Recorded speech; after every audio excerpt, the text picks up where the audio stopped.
જય શ્રી કૃષ્ણ ભક્તજનો, માતાઓ અને વડીલો, આજે છે પવિત્ર પાવન પુરુષોત્તમ માસના શુક્લ પક્ષની છઠ।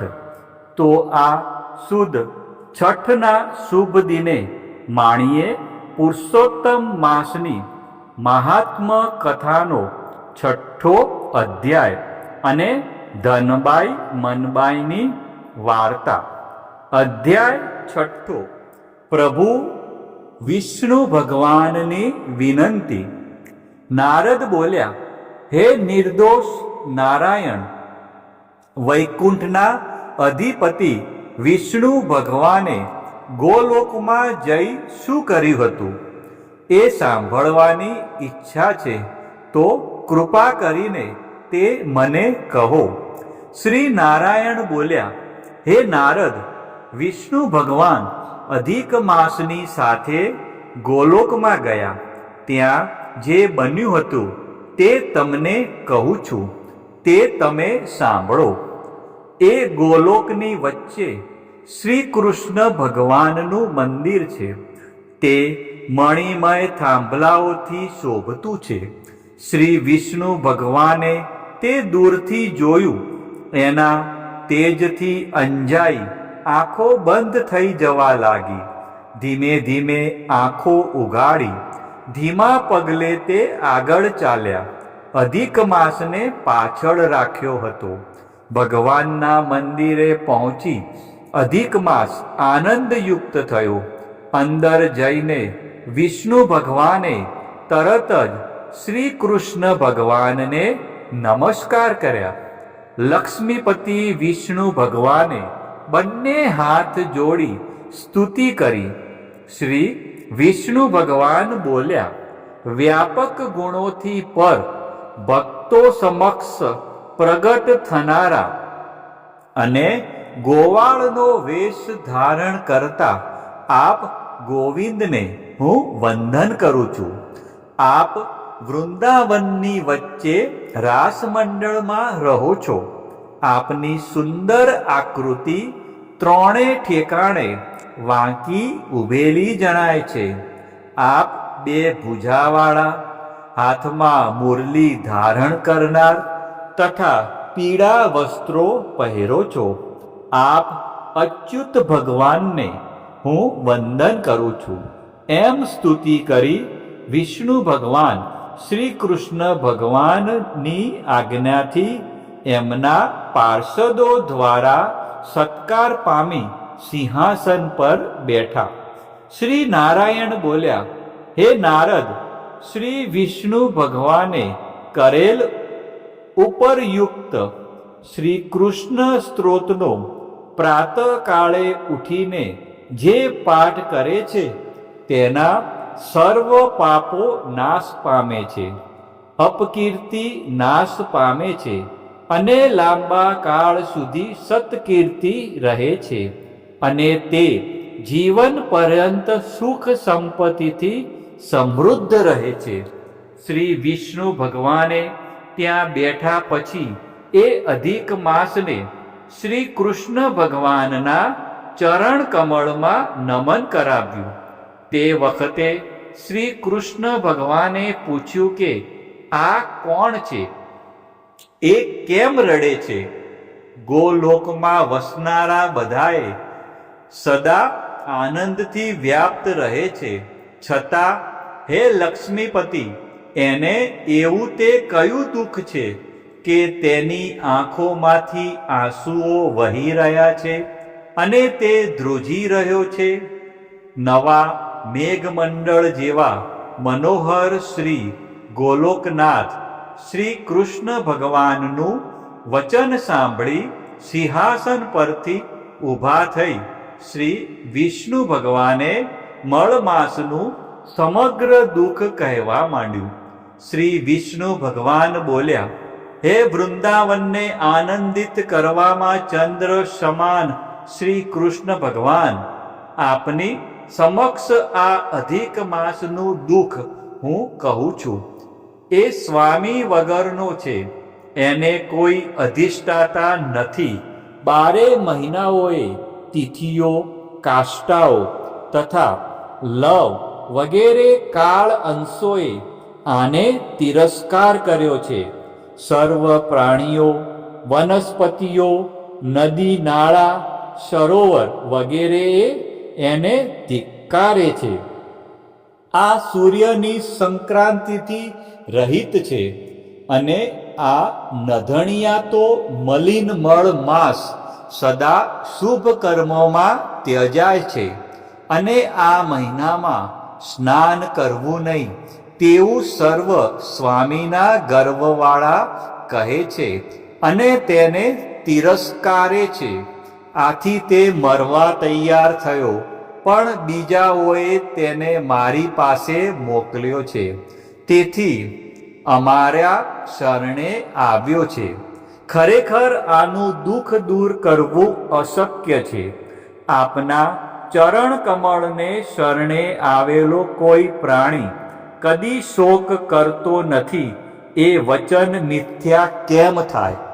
હું સર્વનો ત્યાગ કરી અહીં આપની પાસે આવ્યો છું, તો મારું આવવું સફળ કરો, એમ પરમાત્માને વિનંતી કરી. શ્રી વિષ્ણુ ભગવાન શ્રી કૃષ્ણના મુખ કમળને જોતા એમની સાથે ઊભા રહ્યા. કથા સાંભળવા ઉત્સુક બનેલા શૌનકાદિ વગેરે ઋષિઓ બોલ્યા, હે સૂતજી, તમે ભગવત કથાનું દાન કરનારા છો. તે પછી ગોલોકવાસી શ્રી કૃષ્ણ ભગવાને શું કહ્યું હતું અને શું કર્યું હતું તે કહો. શ્રી વિષ્ણુ ભગવાન તથા શ્રી કૃષ્ણ ભગવાનનો આ સંવાદ સર્વ લોકોનો ઉદ્ધાર કરનાર છે. હે સૂત, બ્રહ્માના પુત્ર નારદજીએ ઋષિઓના ઈશ્વર શ્રી નારાયણને શું પૂછ્યું હતું તે કહો. એ નારદ મુનિ ભગવાનના મહાન ભક્ત છે, તેથી તેમનું એ પ્રશ્ન વચન ઉત્તમ ઔષધ રૂપ જ કહેવું જોઈએ. શ્રી બૃહદ નારદીય પુરાણના પુરુષોત્તમ મહાત્મનો પ્રભુ વિષ્ણુ ભગવાનની વિનંતી નામનો 6થો અધ્યાય સંપૂર્ણ. હવે પતિત પાવન પુરુષોત્તમ માસની કથાનું આપણે રસપાન કરીએ.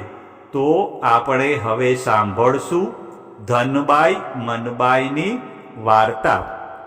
ધારાનગરીમાં રાજા ભોજનું રાજ તપે. રાજા ઘણો દાની અને પ્રજા વત્સલ, પ્રજાના દુઃખે દુઃખી અને સુખે સુખી થાય એવો રાજા હતો. આ નગરીમાં ધનબાઈ અને મનબાઈ નામની 2 બાઈઓ રહે. બંને પડોશણ હતી. સાથે જ વ્રત કરે અને તપ કરે. ધર્મ ધ્યાન પણ ઘરે જ કરે. એવામાં પુરુષોત્તમ માસ આવ્યો. ધનબાઈ અને મનબાઈએ વ્રત લીધા.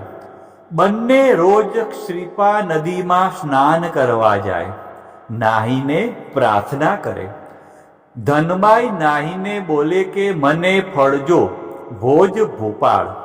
જ્યારે મનબાઈ એમ બોલે કે મને ફળજો નંદ ગોપાળ. એકવાર રાજની દાસી સ્નાન કરવા આવી. એણે ધનબાઈ મનબાઈની પ્રાર્થના સાંભળી. જઈને રાજાને વાત કરી. રાજા ભોજને નવાઈ લાગી. બીજા દિવસે રાજા વેશ પલટો કરીને જાતે નદીએ આવ્યો અને એ વાતની ખાતરી કરી. રાજા ભોજે નક્કી કર્યું કે નાહીને મારું સ્મરણ કરતી બાઈનું દારિદ્ર દૂર કરું તો હું રાજા સાચો. એણે તો તરત સેવકો મોકલી ધનબાઈને દરબારમાં તેડાવી. ધનબાઈ તો રાજીના રેડ થઈ ગઈ. હરખનો પાર ન રહ્યો. નક્કી દયાળુ રાજા સોના મોહર અને હીરા માણેક આપશે. ધનબાઈ તો આવી દરબારમાં અને હાથ જોડીને ઊભી રહી. રાજા ભોજે એને અધમણનું કોળું આપ્યું. ધનબાઈની બોઠપનો પાર ના રહ્યો. એ તો મોટી આશા લઈને આવી હતી અને મળ્યું અધમણનું કોળું. આખા મહિનાની મહેનત માથે પડી. ફળિયામાં બધા જાણશે તો મારી હાંસી ઉડાવશે એવા ડરથી ધનબાઈએ કોળું 4 આનામાં કાછિયાને વેચી માર્યું અને ઘર ભેગી થઈ ગઈ. આ બાજુ ધનબાઈ ગઈ અને મનબાઈ કાછિયાને ત્યાં આવી. મોટું કોળું જોઈને વિચાર કર્યો કે કોળું જ લઈ લઉં. ફળિયાના છોકરા ખાશે તો રાજી થશે. એ તો 6 આના આપીને કોળું લઈ ગઈ. છરીને લઈને જ્યાં કોળું કાપ્યું ત્યાં તો જબરજસ્ત હજારો સોના મોહર પડી. મનબાઈ તો રાજીના રેડ થઈ ગઈ. નક્કી આ પુરુષોત્તમ ભગવાનની જ કૃપા. મનબાઈએ 5 સોના મોહર વટાવીને સીધું અને સામાન ખરીદ્યા. 101 બ્રાહ્મણને નોતરી દીધા.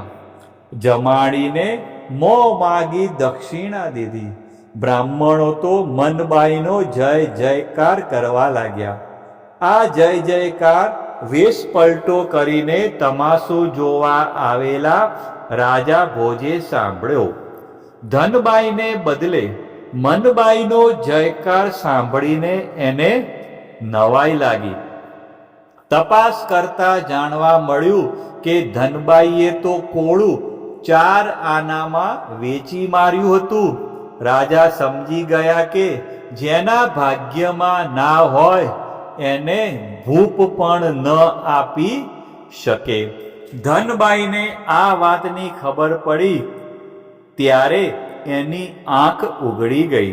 ભગવાનને ભૂલીને ભૂપ ભજ્યા એનું જ આ પરિણામ હતું. એમ કરતા બીજો પુરુષોત્તમ માસ આવ્યો. ત્યારે ધનબાઈએ પૂર્ણ શ્રદ્ધાથી પ્રભુને સેવ્યા. ભગવાનની કૃપા થઈ અને એનું દરિદ્ર ટળી ગયું. અમૃત માસ અંતરથી ભજે, ઘરે પુરુષોત્તમનું ધ્યાન, અંતરથી આરાધના કરે, અવશ્ય મળે ભગવાન. હે પુરુષોત્તમ ભગવાન, તમે જેવા મનબાઈને ફળ્યા એવા સૌને ફળજો. બોલો પુરુષોત્તમ ભગવાનની જય. ફરીથી મળીશું કાલે એક નવા અધ્યાય અને એક નવી વાર્તા સાથે. ત્યાં સુધી બોલો શ્રી પુરુષોત્તમ ભગવાનની જય.